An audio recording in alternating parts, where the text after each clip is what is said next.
What's going on, guys? This is Rob, and we are back with Invincible, and this is technically the prelude to the Viltrumite War, right? How the war kind of starts ramping up, things like that. So what we're going to do here is we're largely going to skip over what Mark is doing, with the exception of a couple different things, and we're mostly going to focus on what's happening with Omni-Man, Alan the Alien, the Coalition of Worlds, all that kind of stuff, right? So the first thing we get here is basically the origin of the Viltrumites as it truly exists, as opposed to the kind of little tidbits of information that we got over the course of those early issues. And so one of the first things that's basically hit on here is that when it comes to the Viltrumite race, that initially they were just a wildly powerful race that occupied a world, and that was basically it. But along the way, because they were so violent and because they were looking to become the most powerful race in existence, or at least more beyond what they already were, what they started doing was culling the weakest of their race, right? As they say, a team is only as strong as its weakest member. And so because there were weak individuals here, they cast them out or destroyed them. Well, they really just destroyed them, didn't even cast them out at all, but they just eradicated them completely. And then in turn, they started focusing on building their race up and kind of allowing the strongest individuals to rule. And that was basically it, right? So there was really no weakness among the Viltrumite race. And so what you ended up having along the way was that while they were just overwhelming, just this overwhelming force, that suddenly their enemies created a virus. Now, this is the funny thing about that. We're actually gonna learn more about this here in a little bit, but a virus basically came into existence called the Scourge virus that basically swept across the entirety of the Viltrumite race. And only two things happened. Either those individuals who were infected, some of them succumbed to the virus and basically died of it, or for others, they experienced weakness, right? They kind of lost their invulnerability. And so in doing so, threats that would normally be something they could easily overwhelm, they were destroyed by. And so the result is that over the course of this period of time, while it ravaged their race, about 99.9% of all Viltrumites were completely destroyed. The irony about this, and the crazy thing is, despite all of that, the Viltrumite Empire endured. And we'll actually find out why, because Thragg, or Freddie Mercury as you guys like to call him, was the guy who basically pulled it off. Now, one of the crazy things about this is what's so nuts about the Viltrumite Empire, what they did with the bodies of those who died, they actually turned them into a ring around their own world. And so following that, a couple of things happened. The first is that the Viltrumites basically used their reputation as a means to instill fear across the universe. If people knew there were only 50 Viltrumites left, at that point, they would just be like, throw everything at them, right? It'd just be a war of attrition. And eventually they would just wear them down, right? It might take a long, long time to do, and countless people would die. But at the end of the day, if the universe wanted to get rid of the Viltrumites, that would be a sacrifice they would have to be willing to make. And so using their reputation to basically kind of go forward and say, we're a super mighty race, and then having one member of the Viltrumites show up to a different planet and then conquer it in the name of the Viltrumite Empire, just the name of the empire itself instilled enough fear that most races basically bent to it, or at least most of those races that were confronted bent the knee to the Viltrumite Empire. Those who didn't were basically eradicated, or at least forced into subservience. The other thing is the Viltrumites actually started experimenting with crossbreeding, which is to say, breeding with other races that were out there. And this is the reason why Earth is so important, because what Nolan says is that humans are basically perfectly compatible with Viltrumites, and that procreating with a human would basically stand the best chance of bringing Viltrumites back up to where they were before, right? Kind of increasing their ranks and returning them back to, quote unquote, the glory days of the Empire. And that's the one secret about why it is that Nolan was truly on Earth that he never told Mark, that the planet was going to be turned into a breeding camp, right? They were literally going to continue their campaign of conquering the universe, and while doing that, essentially have humans procreate with Viltrumites and then produce children. It's pretty twisted and it's pretty sadistic and screwed up, but at the end of the day, that was the whole purpose of the Empire. Now again, Nolan's turned against the Viltrumites, so that's the reason why he's really spilling the beans to Alan the Alien, because he's trying to provide as much information as possible that can be used to bring down the Viltrumite race. And so the result of this is he's like, I need to talk to the guy who runs a coalition of worlds. Now, from there, you basically pick up with Alan the Alien arriving at home to his girl, and then like as soon as they kind of, they kind of start doing a little of the damn thing, and then like Nolan shows up and she immediately freaks out and starts firing on him with a giant cannon that she keeps under the couch whenever her husband's away. But once it all settles down,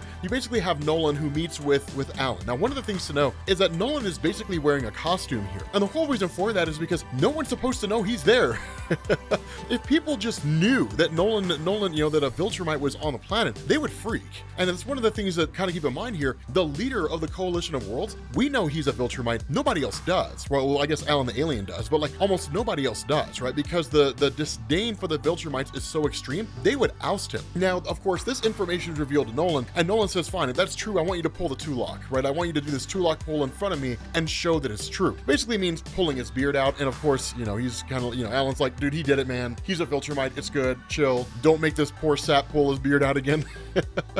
And so the result of this is that Nolan and Alan are basically given a task, which is a really cool concept here. The Coalition of Worlds is really, by all standards of measurement, at least in comparison to the power and the strength of the Viltrumite Empire, running on a shoestring budget, right? I mean, they have a lot of sources that are there, but when it comes to just raw power and strength, they're not on the same level as the Viltrumites, right? Like, Alan is like the only, or at least was the only member of the Coalition of Worlds that was on the same level as the Viltrumites, and that took almost forever to get to that point, right? It took a long time for him to get to that point. And so basically what they've been sent on here is a mission to travel the cosmos and to find various people out there that can help them and then really kind of enlist in the aid of the Coalition of Worlds so they can basically destroy the Viltrumites, right? It's literally just building up their resources, building up their forces is really all this is. Now, one of the things that happens here is you basically have Nolan who leads Alan to a guy by the name of the Space Racer, and there's a gun of the Space Racer laying here. This is a really cool concept by Robert Kirkman. The way this works is that the Space Racer and Nolan fought previously, and Nolan defeated him and then essentially killed him. The problem with this is that the gun cannot be touched. There's a relationship between the Space Racer and the gun, and that if Nolan were to pick it up, then basically it would leave his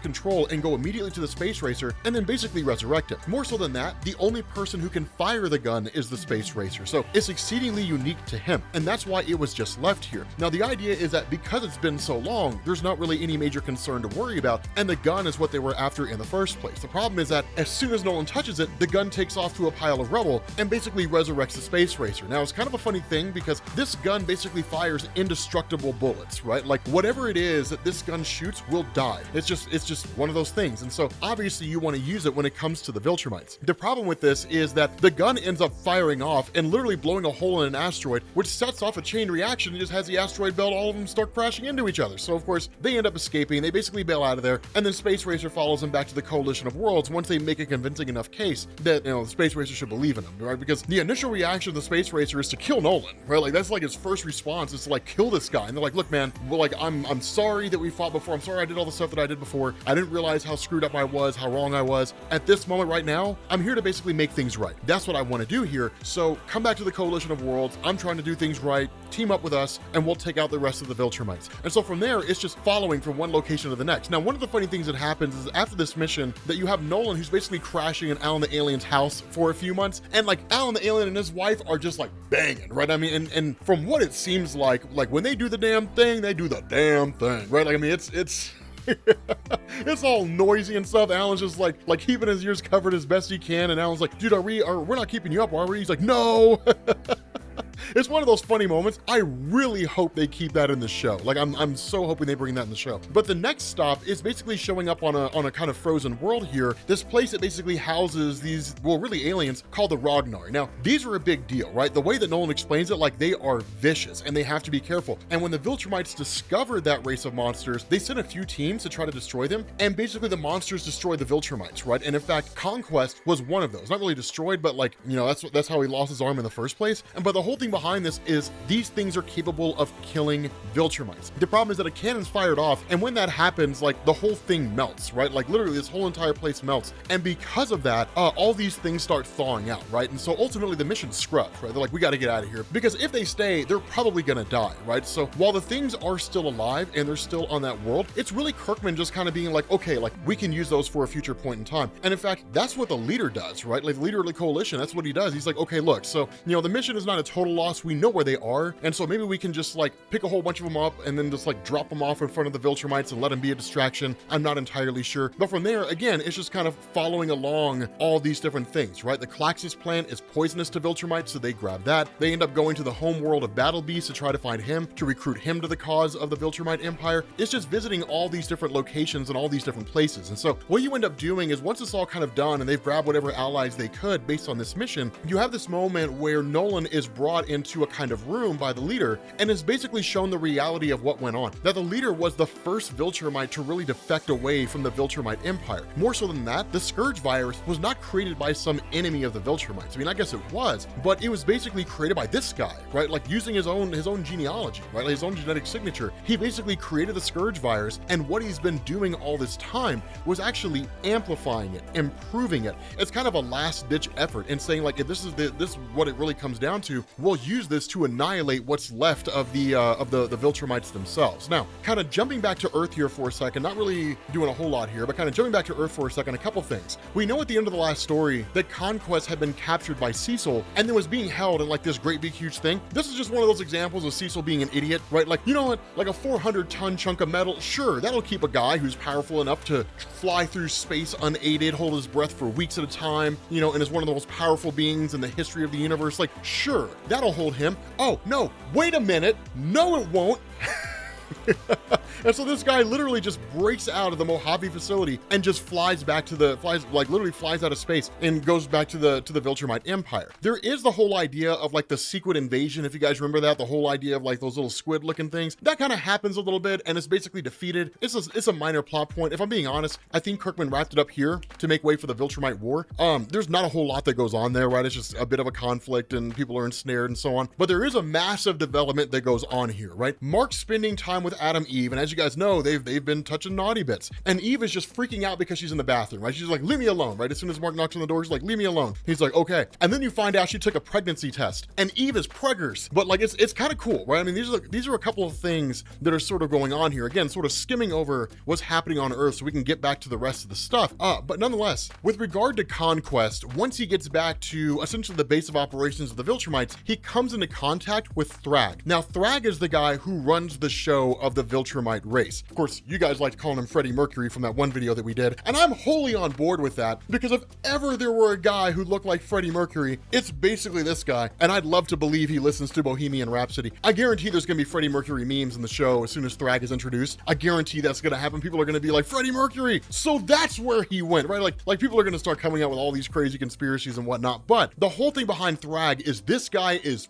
powerful, and as the leader of the Viltrumite race, you would kind of expect him to be, right? That's one of the things about the Viltrumite race that we talked about, is it's not necessarily based on a kind of line of royalty. It is to a degree, but it's really more akin to like the Spartan Empire, right? The strongest rules that particular group, right? Rules that race. And if a situation were to arise where like you have a guy who runs the Viltrumite Empire and somebody else is stronger and they rise to prominence and topple that guy, that's the nature of things, right? The survival of the fittest, and only the strongest deserve to lead. That's the entire philosophy. And so you basically have like Conquest, who begs for his life, right? Which, just seeing how it was that things went down between him and Mark, is an indication of how powerful Thragg is. But like begging for his life, really apologizing for his carelessness and saying, look, like, you know, please spare me. You know, at the end of the day, like, all I want to do is serve in the glory of the Viltrumite Empire, that kind of a thing, right? Ingratiating himself, so on and so forth, which is kind of a sight to see for a guy that's so honor bound and has been around for so long and so incredibly powerful. And so basically Conquest is tasked by Thragg to intercept Nolan and Alan the Alien and to kill them, right? So like, do not, like he literally says, leave none alive. Intercept that team, destroy them, and that'll be it. If you fail me, you die, right? That's just, it's kind of crazy, right? It's nuts. It's a pretty intimidating moment between these guys. And so you do get a kind of brief moment where Nolan and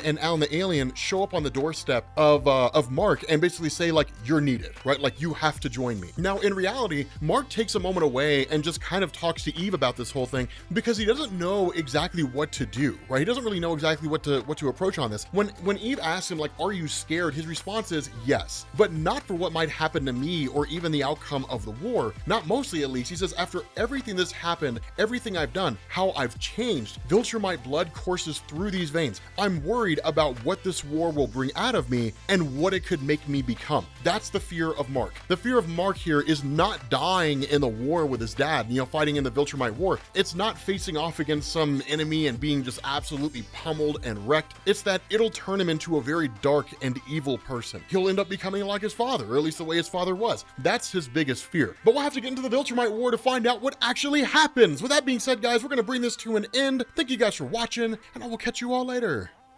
Peace.